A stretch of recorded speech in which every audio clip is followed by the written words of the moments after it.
Look, man, you read the title. This video is about how much of a fucking disaster Joker 2 was. I've been putting this video off for so long because, in my head, this was supposed to be the best movie of 2024. Like, there is no reason it shouldn't have been. This was the easiest W of all time. I loved the first movie, I thought it was phenomenal, and I didn't think it needed a sequel. But there's no reason a sequel should have been bad. It was perfectly set up to be a 10 out of 10 movie. There's so many directions you could have taken this. You could have had the Joker slowly get off his meds, corrupt Harley Quinn, and break out of Arkham. It could have been an awesome escape from Alcatraz kind of movie. You could have had the courtroom drama thing like they were going for, and instead of only having one scene where he's actually Joker, you could have had him represent himself as Joker the whole time, and it would have been entertaining as hell. But instead of building on the incredible success of the first movie, they decided they're actually deeply ashamed of the first movie and spend the entire climax of this one apologizing for it. And they're so bothered by the fact that a couple retards online decided to idolize the Joker from the first movie, which is something that inevitably happens to every evil character ever, that they had to tank the entire story just to make sure you don't take the wrong message home. I mean, I can't even tell you how hyped I was for this movie, how forgiving I was. When everybody was on them about it being a musical, I was like, you know what? He had fantasies about being on the comedy show in the first one, and it was good. Maybe these are going to be some really interesting fantasies that propel his character forward or something. And I defended them. I shouldn't have. I took him into my own firm. And when the bad reviews came, I stood firm. I was hopeful. The first movie was controversial. Maybe this one just is too. But I was quickly disillusioned when I went to the movie theater and saw perhaps one of the worst sequels I've ever seen in my entire life. He defecated through a sunroof. They did a complete 180 on the character of the Joker established in the first movie. The first movie that was all about how being the Joker was his true self, how he felt alive and powerful when he stood up for himself and he gave into these twisted thoughts that only he thought was funny. That's why it was so good. That's why it was so compelling, because it was so fucked up. They twisted the story of self-empowerment to something dark, where killing Murray Franklin on TV was something I wanted to clap for, where they established how evil and in the wrong he was, but still made him incredibly sympathetic. Right. And they flip it on its head by having this movie be about how the Joker's not real and it's all an act to protect himself, when that is not the case for this character. And it is completely antithetical to everything that was great about the first movie. The movie we got was one filled with horrible music where Joaquin Phoenix cannot carry a tune to save his life, and yet we are forced to sit there and listen to him sing every 5 minutes, and the songs don't even have any relevance to what's going on most of the time. There's one that's good. Because I got the sneaking suspicion that we're not giving the people what they want. You can say that again, pal.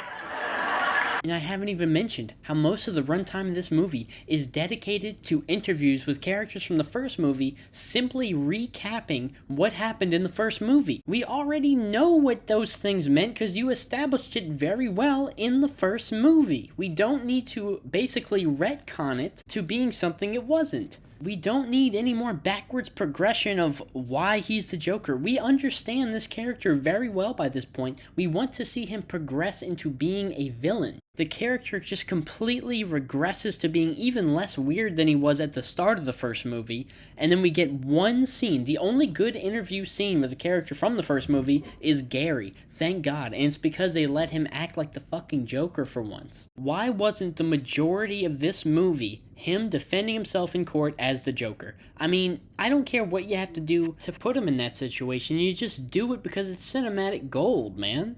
Can you explain what you're doing in this photo? That's not me. That's not you? Nope.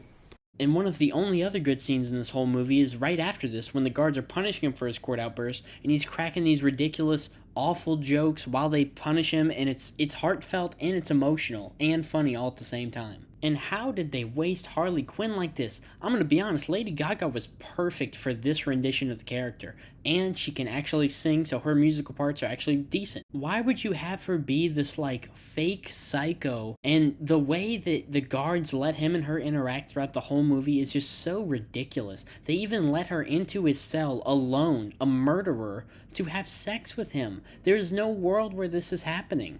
It was honestly so ridiculous that I really thought that she was a hallucination the first time I watched this movie. I was like, there's no way this is actually real. Where she can just mosey to the back of a room and set a projector on fire and she doesn't get in any trouble. She can just leave whenever she wants still. And if she was fake, it would have been predictable and kind of lame because they already did that in the first movie with his relationship with the apartment girl. But I would have preferred that over what we got here. I mean, why is Harley Quinn the one corrupting the Joker? It should be the other way around. And if you were going to unceremoniously kill the Joker at the end of this movie, why not have Harley Quinn kill him on the steps instead of the random guy from the asylum? That would have given at least some sense of purpose to him being broken out of the courtroom in the first place, which is already incredibly repetitive from what happens at the end of the first movie when those random people crash into his cop car and set him free. They do it again here, except this time the scene serves no purpose whatsoever. All he does is go break up with Harley Quinn, which we already know she's disappointed and has given up on him from her reaction to him confessing he's not really the Joker in court. I did it. Thank you. Thank you. God, man, that court scene pisses me off so much. It's like they watched Better Call Saul and said, wow, what a great ending. Let's just do that. But Saul and Joker are fundamentally different characters. They only seem similar. Jimmy McGill, deep down, actually has a good heart. And Better Call Saul's ending is so good because Saul is a mask for him. It's not who he really is. It's a coping mechanism to avoid the guilt of what he's done, the pain of losing his wife, and so he doesn't have to take accountability for his crimes. It's a big deal for him to come clean, and it's earned and reinforced throughout the show because that's what it's always been about. There's so many scenes that show this. The fact they tried to copy this shows a fundamental misunderstanding of what makes Arthur Fleck so fascinating as a character. The whole idea this movie has of Joker being a fake separate personality that Arthur pretends to be, or I should say not necessarily a split personality, but they have him take ownership and responsibility for his actions as Joker and say that's not really who he wants to be and stuff like that. That is really lame for this character and directly contradicts the whole character arc from the first movie.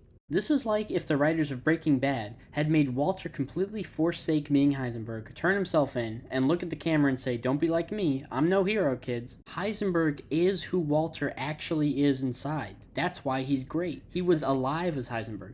Arthur was alive as Joker. It's not a front for him. And it's so frustrating because I understand the intention. You don't want to have a bad impact on the audience, right? While that is kind of admirable in a way, every work of art will be misinterpreted or idolized by someone incorrectly. That's no reason to completely destroy what you made just to prove a point. And the thing is, if you're actually that worried about that, you can never say anything meaningful or create anything of substance, because you would have to cater it to the lowest common denominator of the audience, and that would eliminate anything that makes the writing fascinating or intriguing or makes you think about it. I mean, every show ever that has any kind of political undertone is interpreted by every side of the political spectrum as representing them in some way. That's just the way it is. People will apply what you wrote in an incorrect way to the real world. But if you cater to those people by writing something that is impossible to misunderstand, there is no way what you're making is worth understanding. But anyway, that's basically my thoughts on Joker 2. I really just wanted to make this video because I put it off for so long because I was so mad when I saw this. I didn't even want to think about it anymore. And then I kind of forgot it existed until a couple weeks ago. And I just had to let other people feel my anger and remind you all that this was bad in case you forgot. This is just my formal invitation for all of us to come together to mourn the wasted potential of Joker 2. And you know, maybe Joaquin Phoenix is just doing it for a paycheck, but that's the second movie in a row after Napoleon that I've seen that was really bad from him. Who is picking these projects for him? Why is he agreeing to this? He used to be the guy that I would see him in the cast and be like, I have to see this movie. It's going to be incredible. And my faith has been a little bit shaken. He needs a W. But we'll see what he does in the future. That's all, folks. And I'll see you all in the next episode of HeadCannon.